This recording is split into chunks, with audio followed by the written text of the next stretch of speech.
नमस्कार। ये छोटी छोटी video Haryana real estate regulatory authority Gurugram की एक अनूठी पहल है घर ग्राहकों में जागरूकता पैदा करना।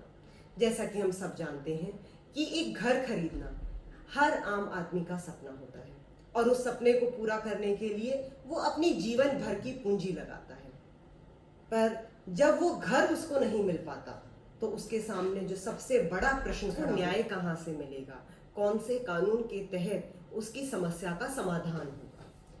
इसी परिवेश में the real estate regulation and development act 2016 की भूमिका बहुत बढ़ जाती है। ये एक ऐसा अधिनियम है जो घर ग्राहकों की रक्षा के लिए बनाया गया है।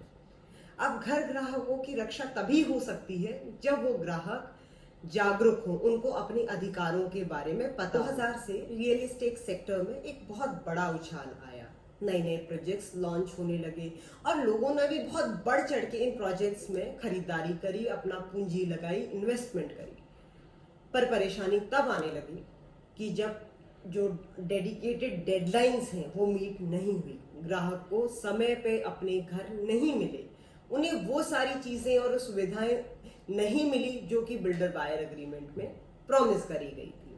और इन सब चीजों के बावजूद, क्योंकि वो एक अग्रीमेंट हो चुकी थी और वो जो वन साइडेड अग्रीमेंट्स थी वो इतनी स्ट्रिक्ट और प्रोमोटर फ्रेंडली थी कि एक बायर के पास कोई रेमेडीज ही नहीं बची थी।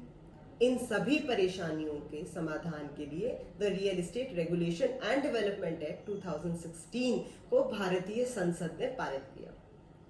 आज जब एक ग्राहक घर खरीदने जाता है तो उसके लिए जागरूक होना बहुत जरूरी है और इस वीडियो का उद्देश्य भी ये है उस ग्राहक को जागरूक करना। अब जब एक ग्राहक एक नया घर खरीदने के लिए जाता है, उसके लिए सबसे जरूरी प्री रिक्विजिट ये बनती है कि वो ये देखे कि क्या वो प्रोजेक्ट जिसमें वो अपनी जीवन भर की पूंजी लगाने जा रहा है वो प्रोजेक्ट रेरा रजिस्टर्ड है या नहीं। Section 3 real estate regulation and development act 2016 का ये बिल्कुल क्लियर करता है, मैंडेट करता है कि कोई भी प्रोजेक्ट बिना रजिस्ट्रेशन के, रेरा रजिस्ट्रेशन के लॉन्च नहीं हो सकता। I repeat, the section 3 of the real estate regulation and development act 2016 make it mandatory that every project shall be registered before launching। बिना लॉन्च करे प्रमोटर इस तरह किसी भी प्रोजेक्ट का ना एडवर्टाइजमेंट कर सकता है, ना मार्केटिंग कर सकता है, ना वो बेच सकता है। तो और अगर कोई प्रमोटर ये सब चीजें कर रहा है तो उसकी लाइबिलिटी बनती है। He can be punished, he can be penalised under section 59 of the RERA act 2016। अब जो भी अब ग्राहक के सामने ये प्रश्न आएगा कि क्या हर चीज, मतलब इज इट कंप्लीटली मैंडेटेड कि हर प्रोजेक्ट जो है वो रजिस्टर्ड रहेगा? यस, हर प्रोजेक्ट का प्रायर रजिस्ट्रेशन मैंडेटरी है, एक्सेप्ट फॉर द केसेस जहां पे एरिया जो है वो 500 स्क्वायर फीट से कम है या 8 अपार्टमेंट से कम अपार्टमेंट है। Apart from that it is very much mandatory कि हर प्रोजेक्ट को रजिस्टर कराया जाए। दूसरा, पहले ये देखा जाता था कि प्रोजेक्ट बिल्डर बायर अग्रीमेंट होने से पहले भी प्रोजेक्ट्स में प्रमोटर बहुत एक लंबी चौड़ी जो रकम होती थी वो होम बायर से ले लेता था। इतनी लंबी चौड़ी रकम को इन्वेस्ट करने के बाद जो होम बायर होता था इन अ वे वो ट्रैप हो जाता था कि अगर प्रोजेक्ट डिस्ट्रेस भी होते हुए देख रहा है तो वो विड्रॉ करने की स्थिति में नहीं होता था, क्योंकि उसकी बहुत एक बड़ी पूंजी उस प्रोजेक्ट में ऑलरेडी लग चुकी होती थी। इस एक्ट के आने के बाद अब ये मैंडेटरी है कि जब एक जो होम बायर है वो अपना इंस्टॉलमेंट्स दे रहा है, उस इंस्टॉलमेंट के जो 70% पैसा है वो एक रेरा डेजिग्नेटेड अकाउंट में जाएगा। अब ये रेरा डेजिग्नेटेड अकाउंट क्या है? रेरा डेजिग्नेटेड अकाउंट एक ऐसा अकाउंट है जिसमें जो भी होम बायर का पैसा है that shall solely be used for the project related construction purpose और जो लैंड कॉस्ट है उसके लिए। उसके अलावा वो पैसा जो बिल्डर है वो किसी भी और चीज में लगा नहीं सकता। इसका सबसे बड़ा फायदा जो एक ग्राहक को मिलता है वो ये मिलता है कि उसको पता है कि उसका पैसा सुरक्षित है, उसके पैसे का जो उपयोग है वो उपयोग सिर्फ उस प्रोजेक्ट की कंस्ट्रक्शन के लिए हो रहा है, उसको बनाने के लिए हो रहा है, वो पैसा डिविएट नहीं हो रहा। उस पैसे को ले जाके प्रमोटर दूसरा प्रोजेक्ट शुरू करना या लॉन्च करने के बारे में नहीं सोच सकता। उसके अलावा भी जो बाकी 30% पैसा बचा है, उस पैसे से भी सिर्फ प्रोजेक्ट रिलेटेड कॉस्ट निकल सकती है, जैसे एडवर्टाइजमेंट है, सैलरी देना है। अगर उस प्रोजेक्ट पे प्रमोटर ने कोई लोन लिया है तो उस लोन का रीपेमेंट करना है। जो प्रमोटर है वो लोन का रीपेमेंट इस 70% से नहीं करेगा। तो कहीं ना कहीं ये एक बहुत इंपॉर्टेंट प्रोविजन है जो एक होम बायर के पैसे को सिक्योर करता है और इंश्योर करता है कि वो पैसा उस प्रोजेक्ट में ही लगे। एक और जो मेजर समस्या एक कोई भी होम बायर फेस करता है वो है कि उसको क्या एरिया एंड में एक प्रमोटर देता है। जब वो बिल्डर बायर एग्रीमेंट करता है तब उसको कहा जाता है कि आपको सुपर एरिया इतना होगा, एक अप्रोक्सीमेट एरिया। लेकिन जब एक्चुअल में उसको पोजेशन मिलता है, ये देखा गया था कि जो उसको एरिया मिला है यूनिट का वो कई केसेस में तो 50% से भी कम है। सो ये जो एक्ट है, रेरा एक्ट 2016, ये इंश्योर करता है कि कोई भी प्रमोटर बिल्डर बायर एग्रीमेंट में भी कारपेट एरिया मेंशन करेगा, वो कारपेट एरिया के नाम पे ही पेमेंट लेगा, कारपेट एरिया ही बेचा जाएगा। जो कॉमन फैसिलिटीज हैं उनको इस कारपेट एरिया में इंक्लूड नहीं किया जाएगा। ये एक बहुत बड़ा और इम्पॉर्टेंट प्रावधान है इस एक्ट का। एक और जो मेजर समस्या जो ग्राहकों के सामने आती है वो ये है कि जब एक प्रमोटर एक प्रोजेक्ट को लॉन्च करता है, उसको लॉन्च करने के बाद उस प्रोजेक्ट में बहुत सारे ऑल्ट्रेशंस, एडिशंस ये हो जाती हैं।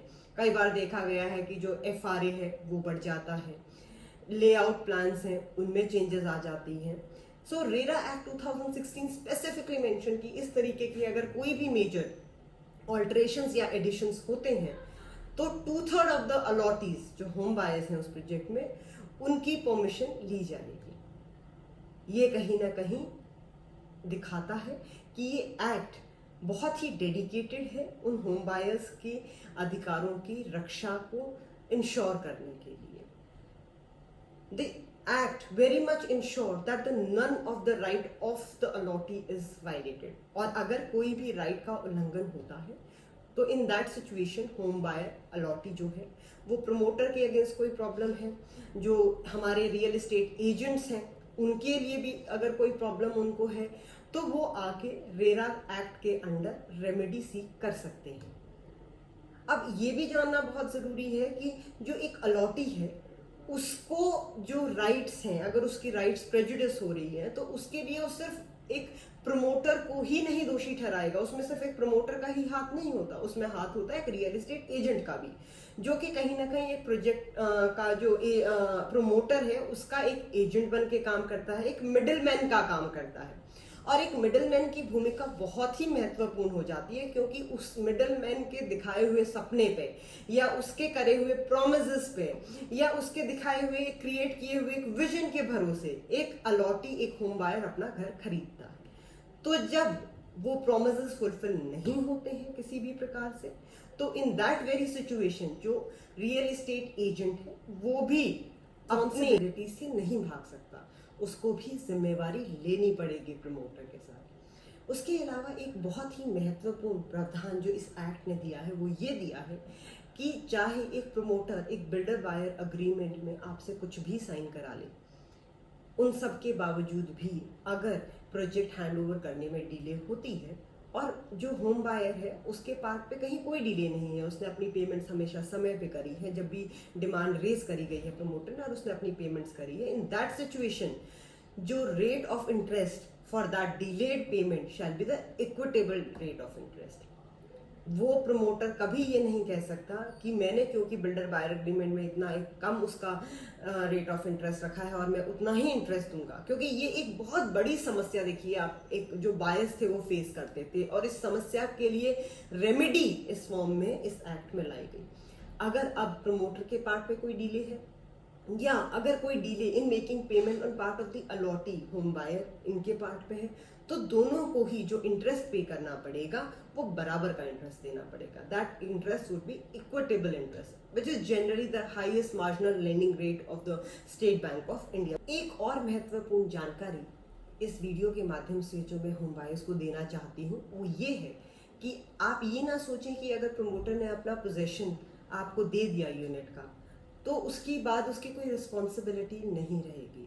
प्रमोटर की रिस्पॉन्सिबिलिटी पोजीशन हैंडओवर करने के आगे तक भी जाती है.